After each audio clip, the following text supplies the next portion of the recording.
Pwede nang daanan ng lahat ng uri ng sasakyan ng mga binahang kalsada sa Ginubatan, Albay. Si Darrell Buena ng PTV Legazpi sa detalye.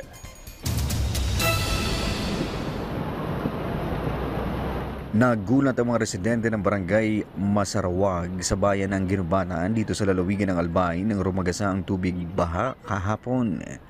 May mga kasamang putik at maliliit na bato ang baha kasabay ng malakas na buhos ng ulan. Personal naman na pinuntahan ng Ginubatan Mayor Ann Gemma Onjoco ang lugar para makita ang sitwasyon. Nagpadala din ng mga tauhan mula sa Ginubatan DRRMO ang lokal na gobyerno para mag-monitor at magsagawa ng clearing operation.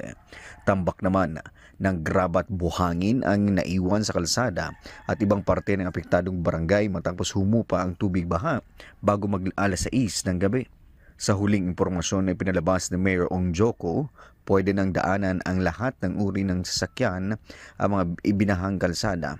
Nagpaalala din ang alkalde na mag-ingat lalo na sa mga motoristang daraan sa lugar dahil sa mga maliit na batong iniwan ng naging pagbaha na maaaring makaaksidente ang mga ito.